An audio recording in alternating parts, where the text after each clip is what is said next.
এক গ্রামে ছিল দুই ভাই বোন। তারা ছিল দানশীল, কখনো গরিবকে খালি হাতে যেতেই দিত না। সাবধানে মাদ্রাসায় যেও, আর তোমার বোন হাফসার খেয়াল রেখো। ঠিক আছে মা, এবার আমায় 10 টাকা দাও। মা, ও মা, আমার 10 টাকা কোথায় মা? না মা, তুমি 5 টাকা পাবে, কারণ তুমি ছোট। আর তাছাড়া তোমার তো তাড়াতাড়ি ছুটিও হয়, আর তোমার ভাইয়ার 5টায় ছুটি হয়। বোন, তোমাকে তো 5 টাকা দিলে তুমি খাও না, গরিবকে দিয়ে দাও। ভাইয়া, দানশীলদের আল্লাহ তাআলা অনেক ভালোবাসেন জানো, তাই তো আমি দান করি। আম্মু তো আমাকে খাবার খাইয়েই মাদ্রাসায় পাঠায় বলো। তাদের তো বাবা মা কেউ নেই জানো তো ভাইয়া, তাই আমার অনেক খারাপ লাগে। এই নাও আমার উপকারী মামুনি, আরও 5 টাকা। কেমন? এবার দু ভাই বোন একসাথে মিলেমিশে মাদ্রাসায় যাও। আচ্ছা আচ্ছা, ঠিক আছে মা, যাচ্ছি। আসসালামু আলাইকুম। ওয়ালাইকুম আসসালাম সোনা। তারপর রাকিব আর হাফসা মাদ্রাসায় চলে যায়।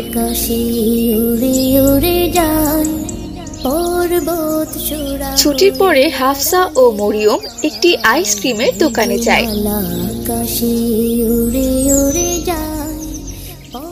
মরিয়ম তার টাকা দিয়ে একটি মাত্র আইসক্রিম কিনে নেয়। আর হাফসা যখনই আইসক্রিম কিনতে যাবে, ঠিক তখনই একজন ভিক্ষুক এসে তাকে বলল, দাদু ভাই, আমাকে কিছু খাবার কিনে দিবে? সারাদিন আমি কিছু খাইনি, আমাকে কিছু সাহায্য করো দাদু। আরে যাও তো যাও, আমার কাছে কোনো টাকা পয়সা নেই, আমি তোমাকে কোনো কিছুই দিতে পারবো না। তুমি এখন চলে যাও এখান থেকে। আমার কাছে তো আইসক্রিম কেনার জন্য 10টা টাকা আছে, আমি তো আইসক্রিম খেতে এসেছি। কিন্তু এই বৃদ্ধ লোকটি সারাদিন তো কোনো কিছুই খায়নি। আমার আইসক্রিমের থেকে এই বৃদ্ধ লোকটির কিছু খাবার খাওয়া খুবই দরকার। আমি তো আইসক্রিম পরেও কিনে খেতে পারি। দাদু, ও দাদু, এই নাও 10 টাকা। আমার কাছে এর থেকে বেশি টাকা নাই, এটা দিয়ে তুমি বরং কিছু খেয়ে নিও, কেমন? এ কি, তোমার আইসক্রিম খাওয়ার টাকা আমায় দিয়ে দিলে? বেঁচে থাকো দাদু ভাই, আল্লাহ তোমার মঙ্গল করুন। তুমি অনেক বড় হবে দাদু, আল্লাহ তোমাকে অনেক বিপদ থেকে রক্ষা করুন। তারপর সেই ভিক্ষুক লোকটি সেখান থেকে চলে গেল। আরে আরে হাফসা, এটা আবার তুমি কি করলিটা কি? হ্যাঁ, তুমি নিজে না খেয়ে ওই লোকটাকে দিয়ে দিলে? দিয়ে দিয়েছি। আমি তো কালকেও খেতে পারবো বলো। আর আমার বাবা আছে, মা আছে, তার তো এই দুনিয়ায় আমাদের মতো ঘর বাড়ি বাবা মা কেউ নেই। আর তাছাড়া শোনো মরিয়ম, ভিক্ষুককে কিছু দিতে পারলে দেবে, আর যদি না পারো তাহলে তাকে এভাবে তাড়িয়ে দিও না। এভাবে কাউকে তাড়িয়ে দেওয়া একদমই ঠিক নয়। নম্রভাবে বললেই তো তারা চলে যাবে। আজকে যদি তুমি তার জায়গায় থাকতে তাহলে কত কষ্ট পেতে, সেটা কি তুমি একবারও ভেবে দেখেছো? আমার ভুল হয়ে গেছে হাফসা, আমি এখন থেকে ভিক্ষুককে কিছু হলেও টাকা দান করব, আর তাদের সাথে নম্রভাবে কথাও বলবো। যাই হোক, এটা তোমার খুব ভালো সিদ্ধান্ত। এবার চলো তবে বাড়িতে যাওয়া যাক। আমগো পোলা পাইনে স্কুল ফিস বইলা টাকা চুরি করে, আর এই মাইয়াটারে দেখে সব সময় দান করে। খুবই ভালো মাইয়া। মা, আসসালামু আলাইকুম, আমি এসে গেছি। ওয়ালাইকুম আসসালাম। এসে গেছো মামুনি? হ্যাঁ মা, আমি এসেছি। আমাকে কিছু খাবার দাও না মা, আমার খুব ক্ষুধা পেয়েছে। আজকেও নিশ্চয়ই তুমি দান করে এসেছো? হ্যাঁ মা, করেছি তো। তোমার বাবাও তোমার মতো সব সময় দান করে, আর মানুষের বিপদে এগিয়ে যায়, জানো? মা, ও মা, শোনো না মা, বাবাকে বলবে যেন আমাদের ঘরটাও পাকা করে দেয়। মরিয়মদের বাড়ি কত বড়, তাদের বাড়িতে ছাদ আছে, কিন্তু আমাদের বাড়িতে তো কোনো কিছুই নেই মা। হাফসা মামুনি, তোমার বাবা তো মরিয়মের বাবার থেকেও অনেক বেশি টাকা ইনকাম করে আল্লাহ তাআলার অশেষ রহমতে। সেটা হয়তো তুমি জানো না, কিন্তু তোমার বাবা যে দুঃখী সকল মানুষকে মাস শেষে সব টাকা বিলিয়ে দেয়, সে তো নিজের জন্য কোনো কিছুই রাখেন না মা। ও তাই বুঝি? আমার ভালো একটা বাবা। আল্লাহ তাআলা আমার বাবাকে নেক হায়াত দান করুন। এভাবে কেটে যায় বেশ কিছুক্ষণ পর। রাকিবের বাবা কাজ শেষে রাকিবকে নিয়ে বাড়িতে আসছিল। পথে তারা দেখতে পেল একটি লোক রক্তাক্ত হয়ে পড়ে আছে, আর তার চারপাশে বেশ কিছু মানুষজন ছিল। এরপর রাকিব ও তার বাবা সেখানে চলে যান। এ কি হয়েছে ওনার? এত রক্তাক্ত অবস্থা হলো কি করে? আর আপনারাই বা দাঁড়িয়ে আছেন কেন? তাড়াতাড়ি ওনাকে ধরুন, এখনই তাকে হাসপাতালে নিতে হবে, না হলে তো উনি মারা যাবে। তাড়াতাড়ি ধরুন আমার সাথে। না ভাই, আমরা কেউ ধরতে পারবো না। কোন জায়গার না কোন জায়গার লোক, তাকে ধরলে আমাদের হাতের ছাপ লাগবে, পুলিশ কেচো হতে পারে। কে খামোখা ঝামেলায় জড়ায়? জি কি বলছেন আপনারা? বাংলাদেশি মানুষ হয়ে কি করে আপনারা ব্রিটিশ শয়তানের মতো আচরণ করছেন? এই দেশ স্বাধীন, আমরা সবাই সবার বিপদে এগিয়ে আসতে হবে। রাকিব, বাবা তাকে ধরো আমার সাথে, ওনাকে এখনই হাসপাতালে নিয়ে যেতে হবে। হ্যাঁ বাবা, আমি এখনই একটি গাড়ি দাঁড় করাচ্ছি। রাকিব ও তার বাবা লোকটিকে নিয়ে হসপিটালে পৌঁছালো এবং লোকটির ট্রিটমেন্ট হয়ে যায়, আর তারপরে সে আস্তে আস্তে সুস্থ হয়ে যায়।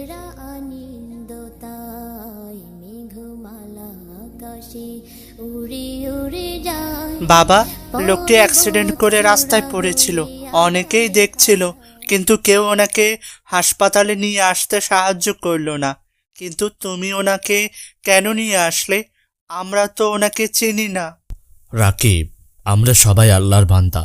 রাসূল সাল্লাল্লাহু আলাইহি সাল্লাম সব মুসলমানকে একটা দেহের সঙ্গে তুলনা করে বলেছেন, পারস্পরিক ভালোবাসা, দয়া, মায়া ও স্নেহ মমতার দিক থেকে গোটা মুসলিম সমাজ একটি দেহের সমতুল্য।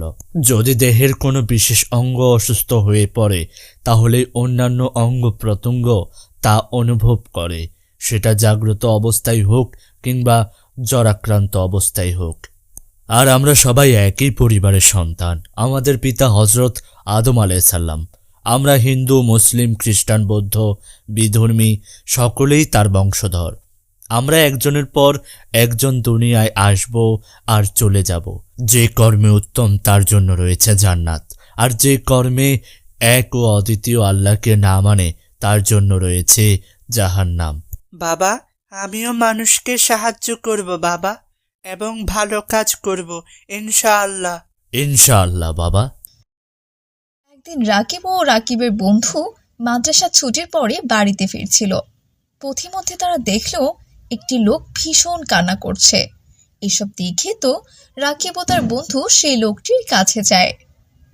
এ কি, আপনি কান্না করছেন কেন? আমার কাছে খাওয়ার জন্য একটা টাকাও নাই।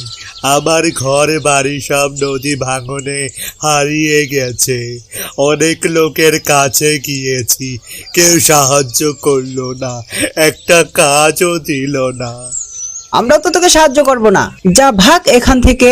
2 নম্বরই ব্যবসা যত সব। ছি রায়হান, তুমি এরকম কথা কি করে বলতে পারো? কখনো কেউ বিপদে পড়লে আগে ভাববে যে তুমি যদি ওই জায়গায় থাকতে।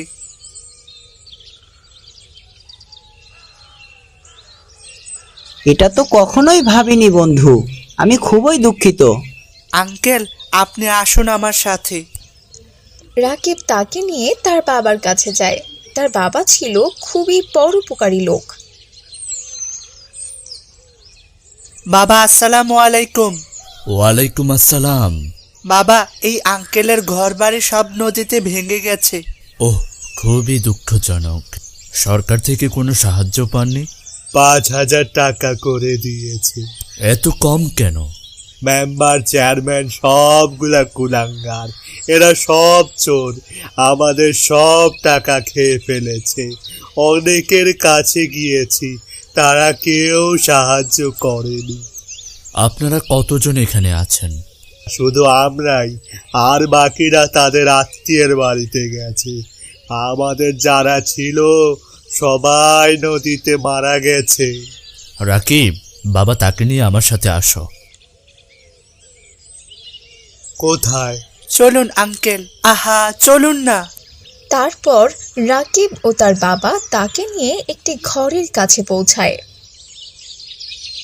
আজকে থেকে এই ঘরে আপনারা থাকবেন, এটা এখন থেকে আপনাদের। আর আমার গরুর ফার্ম আছে, আপনি চাইলে তাতেই কাজ করতে পারবেন। আলহামদুলিল্লাহ, আল্লাহ আপনার মঙ্গল করুন। আপনি আমার এত বড় উপকার করলেন। আমি আল্লাহর কাছে দোয়া করব যেন আল্লাহ আপনাকে উত্তম প্রতিদান দেয়। আপনি শুধু আমার জন্য দোয়া করবেন। ফি আমানিল্লাহ। আপনি তাদের নিয়ে আসতে পারেন এই ঘরে। আমি রাকিবকে দিয়ে 10,000 টাকা পাঠাচ্ছি, এতে হবে? আর না হলে আমাকে বলবেন, কেমন? হবে ইনশাল্লাহ। তারপর রাকিব ও তার বাবা সেখান থেকে চলে যায়। কাননে ফুলেরা হাসি স্নিগ্ধ মায়া, তোমার সৃজন মাঝে এভাবেই কেটে যায় বেশ কিছুদিন। একদিন হঠাৎ রাকিবের বোন হাফসা ও মরিয়ম ঘুরতে বের হয়। অপরূপ সাজে আমরা তো ওই দিকটায় কখনো আসিনি, চলো ওই দিকটা একটুখানি ঘুরে দেখি। তারা দেখলো একটি ছোট্ট পাখির বাচ্চা পানিতে পড়ে আছে, কোনোভাবেই উঠতে পারছে না। মরিয়ম, ওই ওই পাখিটা তো ডুবে যাচ্ছে, তাকে তো বাঁচাতে হবে। মরিয়ম, আমাদের জলদি কিছু একটা করতে হবে। আমার তো খুব ভয় করছে, আমি তো সাঁতারও জানি না। সে কি, তুমি কে বলছো? আমিও তো সাঁতার জানি না, কিন্তু কিন্তু এই পাখিটাকে তো বাঁচাতেই হবে। চলো আমরা আমরা একটা লাঠি এনে তাকে তাকে পাড়ে তুলে নিয়ে আসি। তারপর হাফসা একটি লাঠি দিয়ে পাখিটিকে পাড়ে তোলার চেষ্টা করে। এই তো, আমরা পারছি পারছি আমরা। আরেকটু আরেকটু। হঠাৎ করে হাফসার পা পিছলে যায় আর হাফসা ধপাস করে পানিতে পড়ে যায়। বাঁচাও মরিয়ম, আমাকে বাঁচাও বাঁচাও। আমি ডুবে গেলাম। সে কি, আমি তো সাঁতার জানি না বন্ধু। আমি বরং তোমার বাবাকে ডেকে নিয়ে আসছি, তুমি তুমি একটুখানি অপেক্ষা করো। তারপর মরিয়ম দৌড়াতে দৌড়াতে হাফসার বাবার কাছে যেতে লাগে। এদিকে সেই ছোট্ট পাখির ছানাটি কোনো রকমের সাঁতরে পাড়ে উঠে যায়, কিন্তু এদিকে হাফসা ডুবতে ডুবতে অনেক পানি খেয়ে ফেলে। এ কি, ওখানে তো একটা বাচ্চা ডুবে যাচ্ছে, আশেপাশে তো কেউ নেই। জারি হোক, আগে তাকে বাঁচাই।